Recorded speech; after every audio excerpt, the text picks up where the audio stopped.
독일의 종교개혁가 마틴 루터라는 사람이 있었어요. 그 마틴 루터는 고민이 많았던 사람입니다. 어떤 고민이냐면 마음속에서 계속해서 이렇게 끓어오르는 죄의 문제에 대한 깊은 고민이 있던 사람이었어요. 마틴 루터는 하나님께 참 충성하고 싶은 마음이 간절함이 있었거든요. 하나님께 충성하고 싶었지만 계속 그 주님께 충성하기보다는 마음에 끓어오르는 그 정욕을, 그 깊은 죄의 욕망 때문에 늘 괴로워했습니다. 어쩌면 우리의 모습이기도 한 것 같아요. 루터는 이 죄의 문제를 해결하기 위해서요, 여러 가지로 노력을 해봅니다. 기도도 많이 했고요, 하나님의 말씀도 많이 묵상해 보았어요. 그리고 더욱이 그가 있던 그 성당에 계단이 28개가 있었는데 그 28개를 걸어서 올라간 게 아니라 무릎을 꿇은 채로 무릎으로 올라가는 그 고행도 서슴지 않을 만큼 그는 정말 그 속에서 계속 솟아나는 그 죄의 고리를 끊어보려고 부단히 애를 썼습니다. 하지만 여러분, 그 죄의 문제는 그 루터 개인 한 사람의 노력과 힘으로 해결할 수 있는 것이 아니었죠. 그가 어느 날 로마서의 말씀을 잘 읽어보다가 이렇게 죄로 신음하는 그 죄인들에게 비추는 하나님의 빛을 경험하게 됩니다. 그 진리는 자기처럼 죄로 고통당하는 그 인생들, 그 더러운 인간을 하나님께서 있는 모습 그대로 받아주신다라는 거예요. 그리고 그 모든 죄를 독생자 예수에게 다 담당시키셨다라는 그 복음의 빛을 로마서 말씀을 통해서 보게 되니까 그 가운데서 루터가 너무나 무거웠던 죄의 짐들이 벗어짐을 경험하게 되었어요. 스스로는 아무리 자기가 애를 써도 기도도 열심히 해보고 금식도 해보고 하나님의 말씀을 가까이 해보고 자기의 몸을 고생시키는 고행도 해봤지만 어떻게 해서도 내가 하나님의 자녀가 될 수 있는 그 자격을 얻을 수 없었던 그가 구겨지고 찢어진 자신의 그 영혼이 그 모습 그대로 하나님께 받은 바 되고 다시 새롭게 나를 새롭게 회복시켜 가시는 그 복음의 빛이 루터에게 임하자 그는 그 은혜의 감격 가운데 그 자리에서 무릎 꿇지 않을 수가 없었습니다. 사랑하는 성도 여러분, 새해가 시작이 되면서 우리는 새 희망을 가지고 새로운 좀 마음의 결단과 소망을 가지고 시작했습니다. 오늘이 며칠이에요? 12일이죠. 12날이 지나는 동안 어쩌면 그 새해 부풀었던 희망이 금세 사그러들은 오늘의 우리일지도 모르겠어요. 왜요? 우리의 삶이 너무 고달프거든요. 경제적인 문제가 힘들고 건강의 문제가 힘들고 여러 가지 얽히고 설킨 관계의 문제들이 힘들다 보니 어쩌면 우리의 삶에서 금세 소망들이 사그라들었는지도 모르겠습니다. 하지만 여러분, 그렇게 어려울 때일수록 믿는 하나님의 신앙인들은 어떻게 살아가야 되느냐? 자신의 영혼을 더욱 살필 줄 알아야 합니다. 요즘 뉴스를 보게 되면 온통 시끄러운 소식들밖에 없어요. 가장 많이 듣는 것이 어떤 소식이에요? 탓하는 소식이죠. 이렇게 된 것은 이 사람 때문이다. 저렇게 된 것은 저 사람 때문이다. 다들 서로를 비난하면서 남 탓을 합니다. 이렇게 비난과 혐오의 소식들을 듣게 되면은 사실 우리도 그렇게 살아가고 있는지도 모르겠어요. 너무나 쉽게 다른 사람의 잘못과 죄는 판단하고 자신에 대해서는 관대하고 너그럽게 살아가는 것 같습니다. 안타까운 것은 그러는 동안에 우리의 영혼은 어느새 빈들의 마른 풀같이 시들어 버린다라는 것이에요. 물론 이렇게 된 것이 슬픈 일이나 여러분, 시들어 버린 그 영혼을 다시 살아나게 하는 것은 우리의 능력에 있지 않습니다. 우리 능력에 있지 않고 오직 성령의 능력에 있어요. 저와 여러분은 어때요? 우리의 그 감정 하나 스스로 제어하지 못하고 다스리지 못하는 연약한 존재잖아요. 오늘 그래서 우리가 믿음의 눈을 열어서 자신의 죄를 깨닫고 회개하게 하는 그 능력은 오직 다 하늘로부터 임하게 되는 것입니다. 그렇게 이 시간 우리 성령님의 도우심을 구하면서 하나님의 말씀의 그 진리의 빛이 루터에게 임했듯이 오늘 우리에게도 임하여 우리의 영혼이 다시 소성케 되어지는 은혜가 있기를 주님의 이름으로 축원합니다. 오늘 우리가 읽은 이 말씀 누가복음에 나오는 세례 요한의 말씀입니다. 여러분, 세례 요한이 누구예요? 예수님이 오시기 전에 하나님의 뜻을 전했던 마지막 선지자이자 하나님의 아들이 오심을 준비했던 선지자, 그가 세례 요한이었습니다.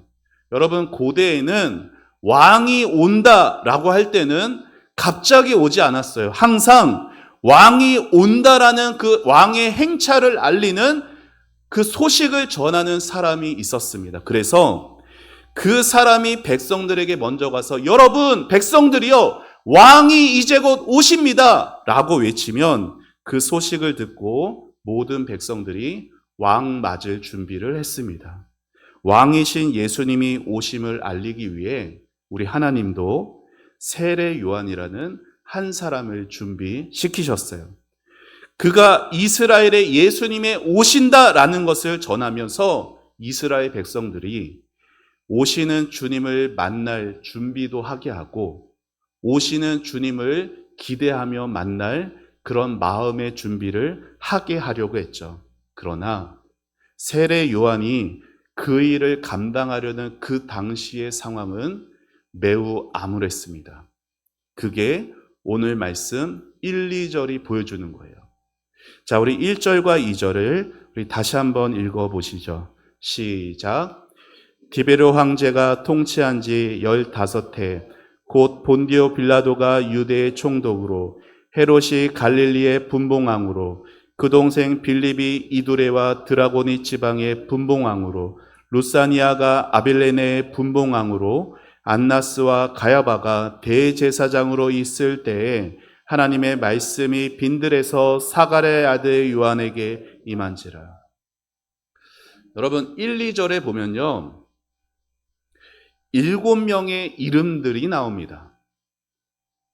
5명은 정치 지도자들의 이름이고요. 그리고 2절에는 종교 지도자들의 이름들이 나와요. 여러분 보실 때 익숙한 이름도 있을 테고 생소한 이름도 있을 텐데요. 그들 중에는 우리 주님께 사형을 언도했던 정치인도 있었고, 누구죠?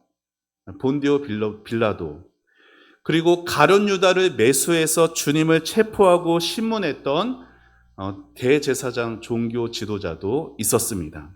여러분, 왜 성경은 세례 요한을 소개하면서 이런 사람들을 기록을 하고 있을까요? 그 이유는 하나님의 말씀이 임한 그때가 얼마나 하나님을 경외하는 자가 없었는지를 보여주기 위해서예요.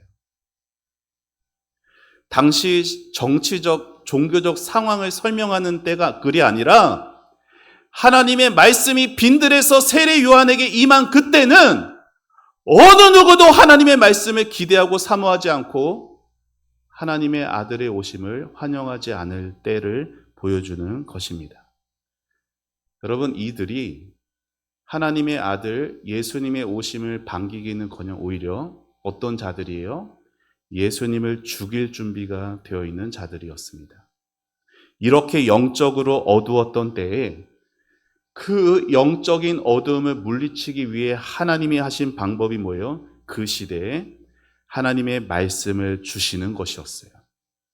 자, 우리 2절 하반절 다시 읽겠습니다. 시작. 하나님의 말씀이 빈들에서 사갈의 아들 요한에게 임한지라. 아멘. 사실 저와 여러분이 살고 있는 오늘날도 그때처럼 영적으로 어두운 것은 마찬가지인 것 같습니다. 여러분, 오늘날 어느 정치인이 하나님을 경외합니까? 오늘날 어떤 재력가가 하나님의 정의와 공의가 강같이 흐를 것을 바랍니까? 오늘날 심지어 교회마저도 어느 교회가 복음에 순수하게 목말라하며 다시 오실 주님을, 그 재림을 준비하고 있습니까?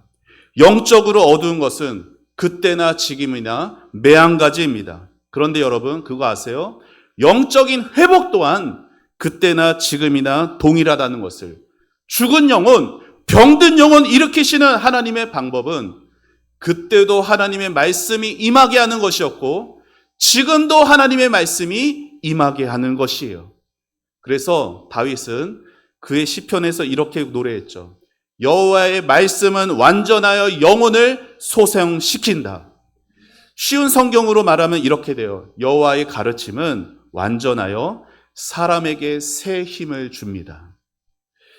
비록 우리가 불순종하고 어리석어서 내 영혼이 시들어 버렸어도 성령님이 이 상한 심령에 다시 하나님의 말씀을 심으시면 그 말씀은 우리 영혼에서 살아 역사합니다. 우리 영혼에, 우리 교회에 다시 새 힘을 줄 수 있는 것 하나님의 말씀밖에 없는 거예요. 그 하나님의 말씀이 빈들에서 요한에게 임했습니다.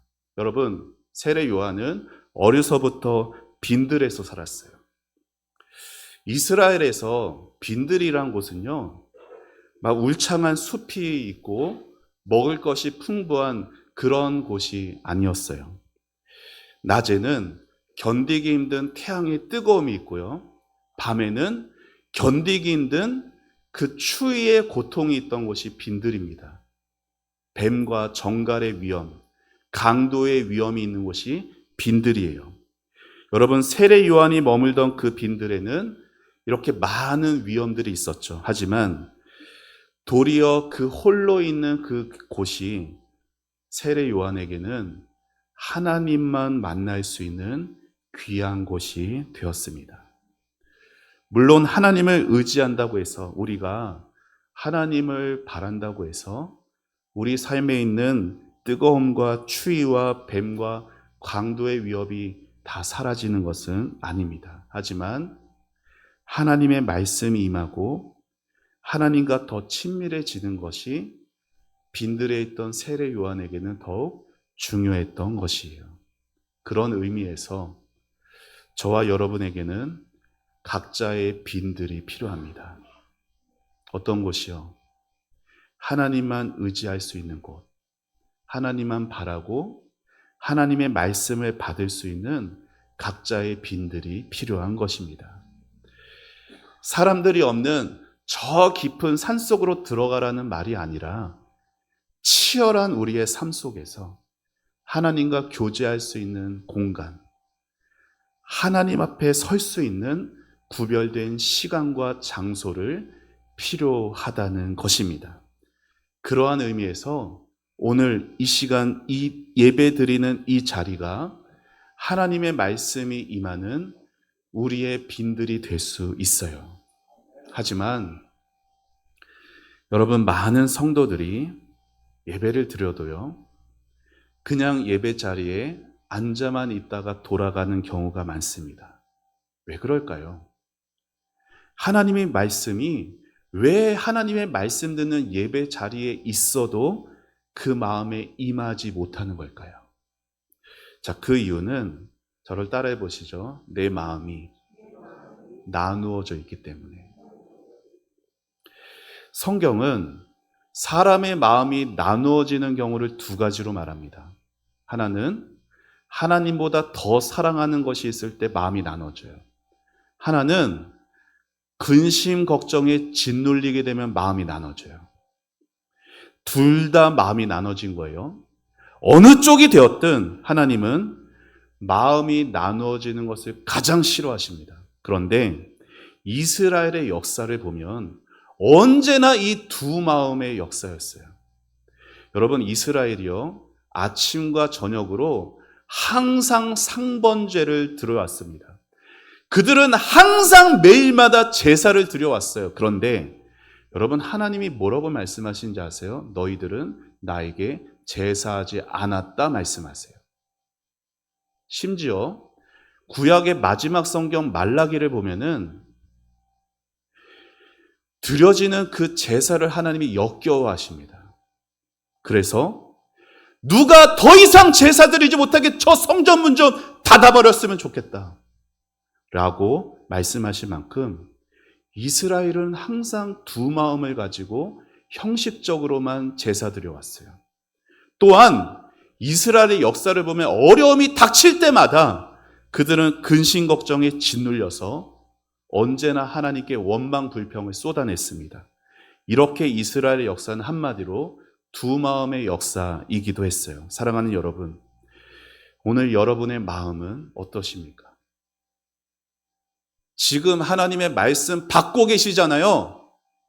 하나님의 말씀을 받고 있는 여러분의 마음은 어떠시냐고요? 하나님을 향해 온전한 마음이세요? 아니면 갈라져 있는 두 마음이십니까? 마태복음 5장을 보면 예수님께서 산 위에서 복을 선포하십니다. 8가지의 복을. 그 8가지의 복 중에 가장 처음에 선포하신 복이 뭐예요? 심령이 가난한 자는 복이 있다 말씀하셨어요. 여러분, 주님이 아닌 다른 모든 것에 가난해지는 것이 복입니다. 예수님에 대해서는 풍성해지고 다른 모든 것에 대해서 가난해지는 것이 축복이에요. 여러분이 뭐에 대해서 만족하세요? 세상에서 여러분을 만족하게 하는 그 썩어질 것들과 그리고 자꾸만 높아지려고 하는 이 교만한 마음들이 가난해지고 낮아지고, 그래서 그 두 마음이 우리에게 비워지는 것이 우리에게 가장 필요한 복입니다. 그리고 그 복이 임하는 곳이 어디예요? 빈들이라는 것이에요. 심령의 가난함에 의해서 두 번째 복을 예수님이 뭐라고 말씀하셨어요? 애통하는 자. 애통하는 자는 복이 있나니 그가 위로를 얻을 것이요. 복음서를 보게 되면 빈들에 있던 세례 요한에게 임한 하나님의 말씀은 어떤 말씀이요? 다름 아니라 회개하라 말씀이었어요. 여러분, 교회 역사를 보게 될 때 부흥이 임했던 그때마다 부흥이 교회를 덮고 지역사회를 덮었을 때마다 강단에서 터져나왔던 메시지가 있었습니다. 그것은 회개하라는 말씀이었어요. 이 말씀 없이 성도들은 각성된 적이 없었고, 이 말씀이 임하지 않고는 잠들어 있던 교회가 깨어난 일이 없었습니다. 회개하라, 다시 한번 생각하라는 거예요. 다시 한번 생각하라. 나와 하나님과의 관계를 다시 한번 생각해봐라. 하나님은 오늘도 우리에게 말씀으로 도전하십니다. 요즘 새해를 시작하시며 하나님과의 관계는 어떠십니까? 하나님과의 관계에 대해 얼마나 깊이 생각하며 살아가세요? 진실한 회개 없이는 각성도 없고, 각성된 성도 없이는 교회의 회복도 기대할 수 없습니다. 여러분, 우리나라의 교회가 얼마나 될 거라 생각하세요? 수만 개의 교회가 있어요. 편의점보다 많은 게 우리나라의 교회의 숫자예요. 그 수만 개의 교회, 매주일마다 지금 이 순간 그 수많은 교회에서 예배가 드려지고 있습니다. 매주마다 수만 편의 설교들이 쏟아지고 있어요. 수백만의 성도들이 그 말씀을 듣고 있어요. 그럼에도 영적인 변화가 찾아보기가 힘듭니다. 오히려 예배를 드림에도 영적으로 점점 쇠퇴해 가고 있어요. 왜 그렇게 되었죠? 하나님의 말씀이 그렇게 쏟아져도 정작 내 마음 안에 쏟아지는 말씀이 없기 때문이에요. 하나님의 말씀을 듣는 이 순간에도 어떤 성도는 하나님의 말씀이 내 마음 안에 들어오고 어떤 성도는 내 마음 안에서 튕겨져 나가고 있습니다. 말씀의 경험이 없어요. 여러분, 우리는 두려워해야 합니다.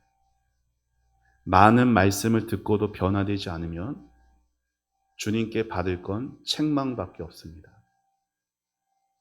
바리새인들이 그러했고 서기관들이 그러했습니다. 말씀을 듣고도 그 말씀이 삶의 원리가 되지 않으면 들은 말씀을 가지고 성도와 교회를 시험 들게 하는 종교인이 될 수밖에 없습니다.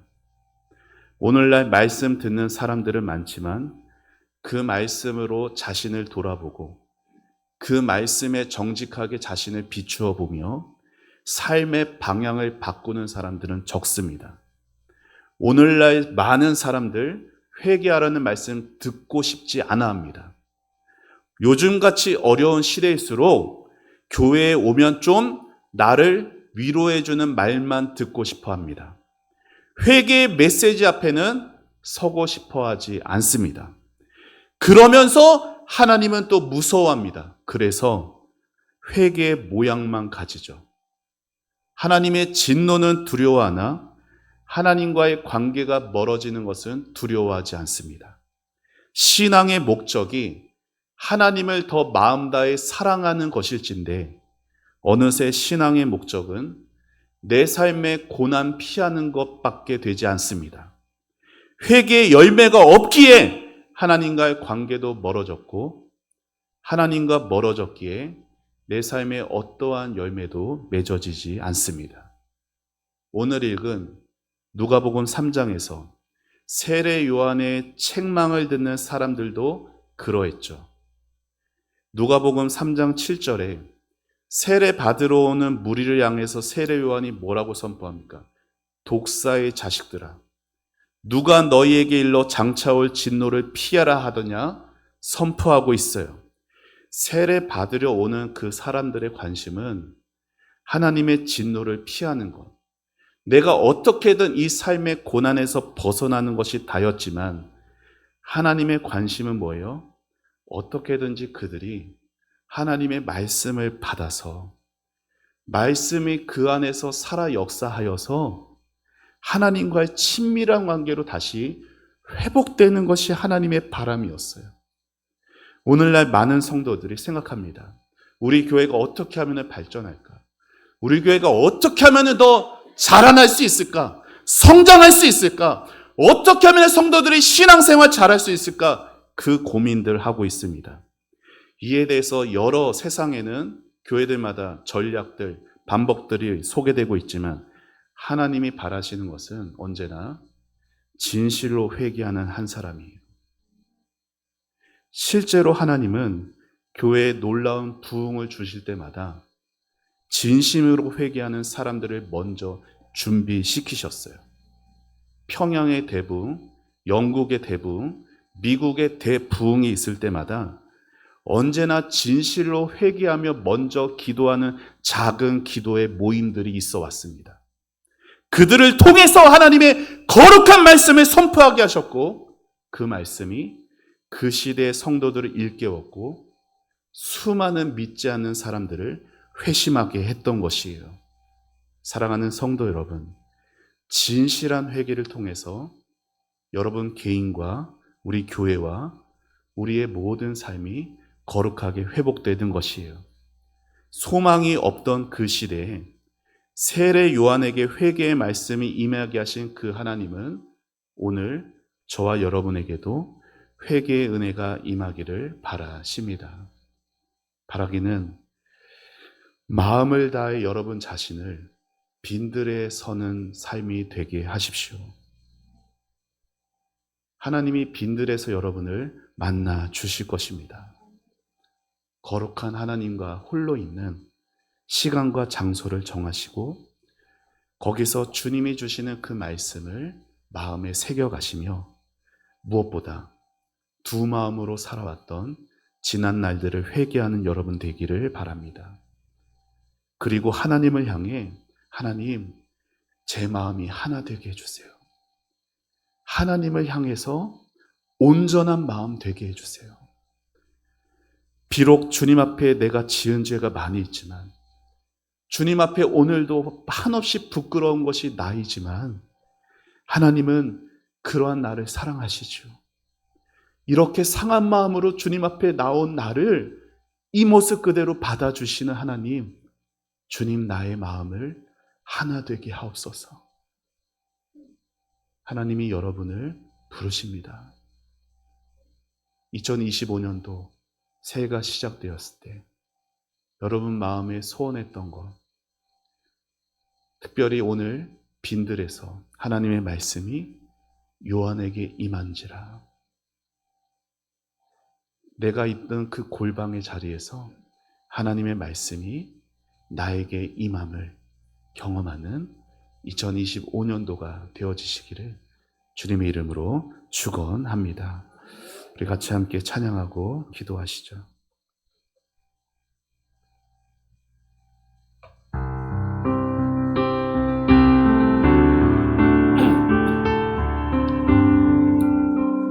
정결한 마음 주시옵소서. 정결한 마음 주시옵소서. 오 주님, 정직한 영을 새롭게 하소서. 정결한 마음, 정결한 마음 주시옵소서. 오 주님,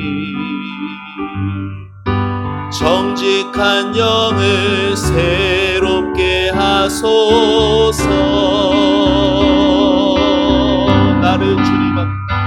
나를 주님 앞에서 멀리 하지 마시고 주의 성령을 거두지 마옵소서.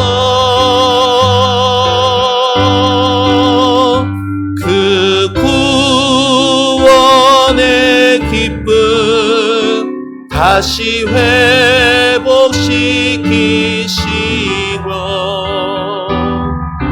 변치 않는 맘 내 안에 주소서.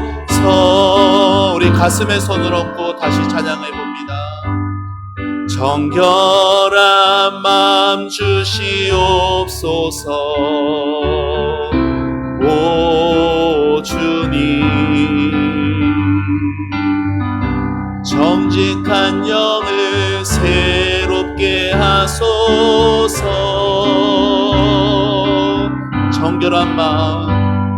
정결한 마음 주시옵소서. 오 주님,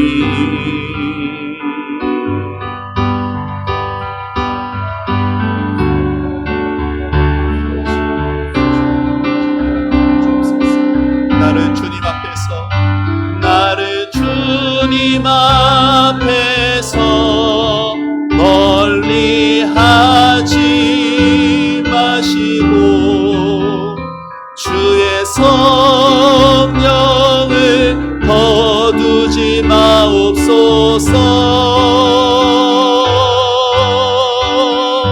그 구원의 기쁨 다시 회복시키시며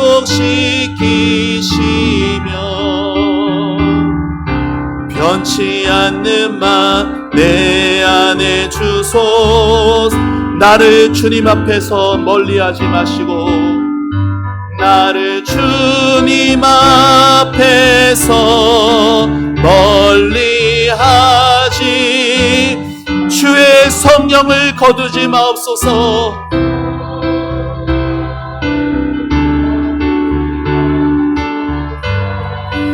그 구원의 기쁨 다시 회복시켜 주옵소서. 다시 회복시키시고 변치 않는 맘 내 안에 주소서.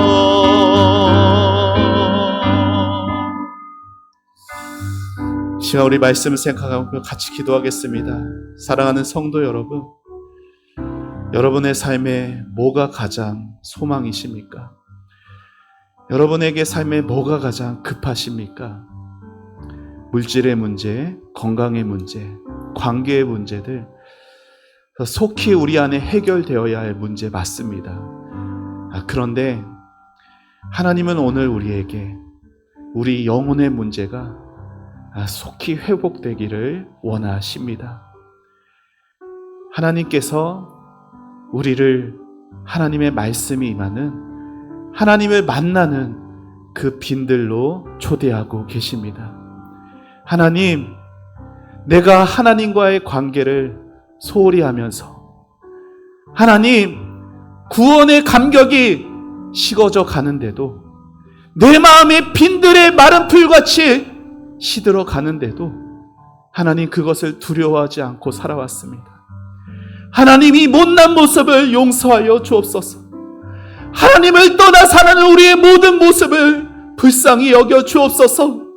하나님 그래서 아버지 하나님 이 마음이 주님의 말씀이 당기는 빈들이 되게 하여 주시고 주님의 말씀으로 정결하게 하여 주시고 두 마음이 갈라져 있던 모든 곳에 변치 않는 마음, 정결한 마음, 하나님의 마음으로 주님 변화시켜 주옵소서. 하나님 그러한 나의 삶 되게 하시고 그러한 나의 가정 되게 하시고 그러한 우리 교회 되게 하여 주옵소서. 놀라운 성령의 역사를 일으켜 주옵소서. 우리 다 같이 주님의 이름 부르며 기도하며 나아갑니다. 주여! 하나님 아버지 은혜를 구합니다. 아버지 주님 아버지 앞에서 하나님 아버지 우리의 모든 못난 모습들을 회개합니다. 아버지 주님 이 땅에 가지지 못한 것, 이 땅에 누리지 못한 것, 아버지 하나님 그것으로 인해서 우리는 시기했고 아버지 비교하면서 스스로 낭망했고 아버지 스스로 내 삶에 있는 것, 부족한 것들 아버지 하나님 그것으로 하나님을 원망하며 살아왔습니다. 아버지 하나님을 두려워하지도 않았고 하나님과의 관계가 멀어져 이 가슴이 이 마음이 시들어가고 있음에도 병들어가고 있음에도 하나님 우리는 그것을 두려워하지 않았습니다. 아버지 그러한 나를 아버지 있는 모습 그대로 주님 앞에 나아가오니 주님 이 모습 만나 주옵소서. 주여 아버지 이 모습 가운데 주의 성령을 거두지 말아 주옵소서. 아버지 사울과 같이 아버지 가룟 유다와 같이 아버지 오래도록 은혜 안에 머물러 있다가 주님을 떠나버리는 아버지 그렇게 성령을 거두지 말아 주옵소서. 아버지 오늘도 구원의 기쁨을 다시 회복하게 하여 주시고 아버지 이 마음에 하나님의 말씀이 임하게 하여 주사 참된 회개의 자리로 아버지 나아가게 하여 주옵소서. 하나님 우리의 마음에 회개의 역사들이 나타나게 하여 주시고 우리 초원교회에 아버지 회개의 부흥이 회개의 바람이 불 수 있도록 아버지 도와주옵소서. 하나님 우리의 병든 몸만 신경 쓰느라 우리의 병든 영혼을 돌아보지 못한 우리의 어리석음과 우리의 부족함과 우리의 영적인 나태함들을 회개합니다. 아버지 이 시간 하나님 우리의 마음 가운데 말씀으로 좌정하여 주시고 그 말씀으로 우리를 깨끗하게 하여 주옵소서. 아버지의 말씀이 우리의 마음 가운데 들어올 수 있도록 우리의 마음에서 아버지 튕겨져 나가지 않고 우리의 귀에서 한 귀로 듣고 흘려지지 않고 아버지 그 말씀 하나하나가 우리의 마음에 깊이 새겨져 갈 수 있도록 성령님 도와주옵소서. 아버지 이 마음에 아버지 성령으로 부어주옵소서. 성령을 부어주옵소서. 성령을 부어주옵소서.